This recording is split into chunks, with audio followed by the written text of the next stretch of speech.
बिस्मिल्लाहिर्रहमानिर्रहीम। पिछले चैप्टर में हमने इस ह्यूमरस एसे के बारे में पढ़ा जिसको नैरेटिव मोड में लिखा है जीसस गाइड ने, और आज हम इसका वहीं से आगाज़ करते हैं जहां हम पिछले लेक्चर में इसका हमने इख्तिताम किया था। इस पैराग्राफ में आप देखें, यहाँ पर आपको एक इबारत लिखी हुई नज़र आ रही है, इट वॉज देन। यहाँ से हम इसका आगाज़ करेंगे, तो अब आप गौर से सुनिएगा।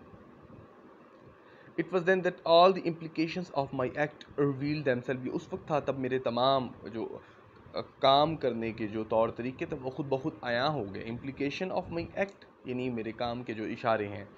आई leaned against the parapet and look down in to the faintly luminous swirls of the river. मैं दरिया की जो मुंडेर है, पैरापेट है, किनारा है, एज है, उस पर मैं झुका और नीचे देखता हूँ।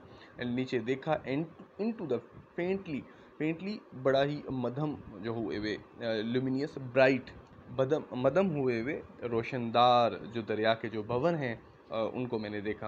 अब मध्यम होते हुए से मुराद उनका ये है कि वो डार्क हो रहे हैं क्योंकि वो राउंड सर्कुलेट करते हैं, और चमकदार इसलिए हैं कि उन पर थोड़ी बहुत जो रोशनी है वो रिफ्लेक्ट होकर जा रही है। Suddenly I heard a step near me. अचानक से मैंने एक कदम की आवाज़ अपने इर्द गिर्द सुनी। क्वाइट ऑटोमेटिकली, अचानक खुद ब खुद मैं एक पीछे की तरफ से लपका, स्प्रैंग बैक, उछलना, फ्रॉम द वॉल, दीवार की तरफ से, and began walking on with, और फिर मैंने चलना शुरू कर दिया। आई फर्वेंटली होप्ड, जिसकी मैंने बड़ी शिद्दत से ख्वाहिश की या सोचा। फर्वेंटली से मुराद पैशनेटली या बड़ी शिद्दत से आप कह सकते हैं एंथुसियास्टिकली, मैंने जिसकी ख्वाहिश की। एन एयर ऑफ रुमिनेशन, किस चीज़ की? एक कैफियत बनाने की, एक सोच ऐसी बनाने की कि मैं बिल्कुल लाताल्लुक़ हूँ। ठीक हो गया? एंड अनकंसर्न, ये बताने के लिए कि मैं बिल्कुल लाताल्लुक़ और बेपरवाह हूँ।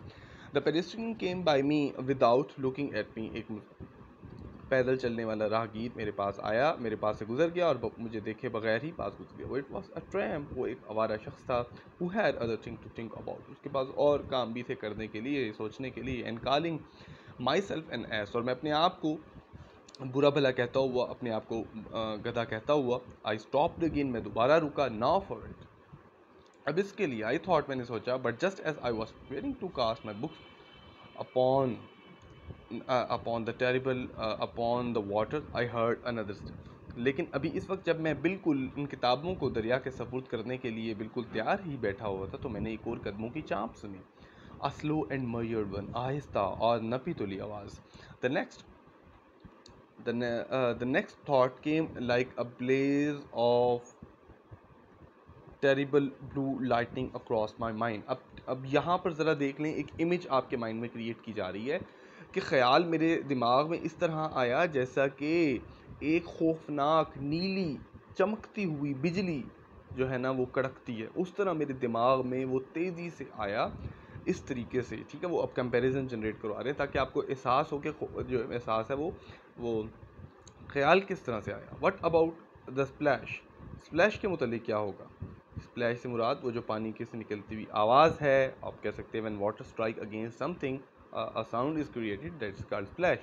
उस आवाज़ ये छपाक के मुतालिक क्या होगा? ए मैन लीनिंग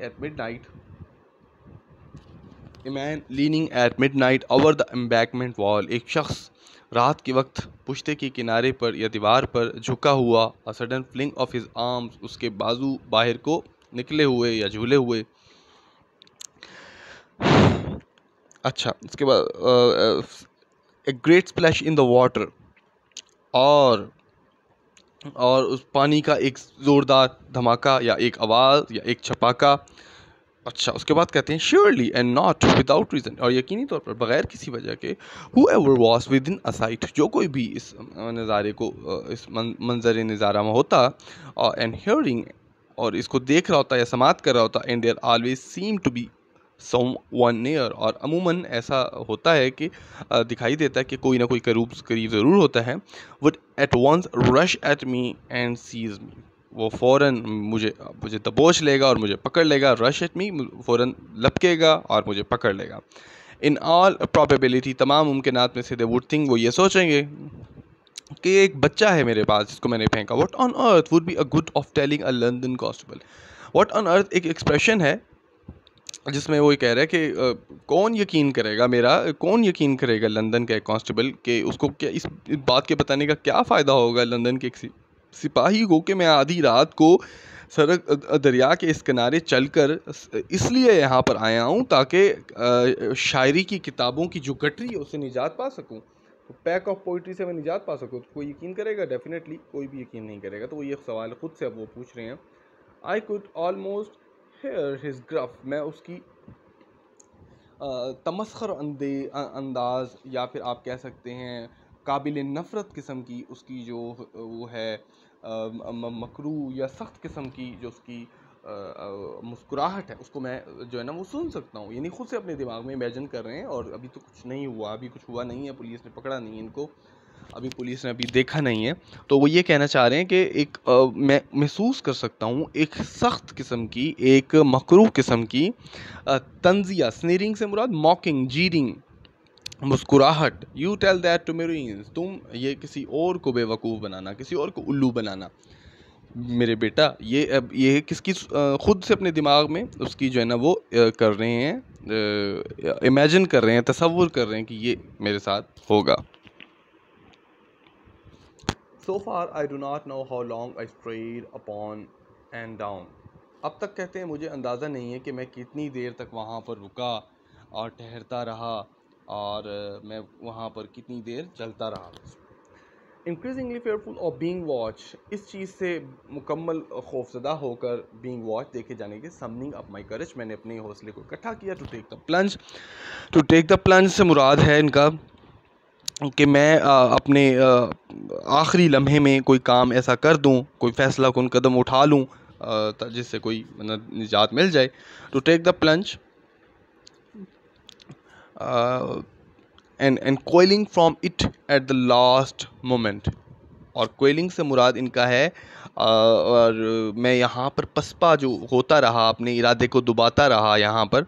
तो ये यहाँ पे ये कहना चाह रहे हैं कि देखे जाने का खौफ मेरा बढ़ता गया और मैं इस कदम उठाने तक अपना हौसला इकट्ठा करता रहा और आखिरी काम तक मैं यानी पसपा ही होता रहा, दुबाता रहा, कोयल करता दुबाते रहना अपनी उस एक्टिविटी को जिसको वो करना चाह रहे हैं।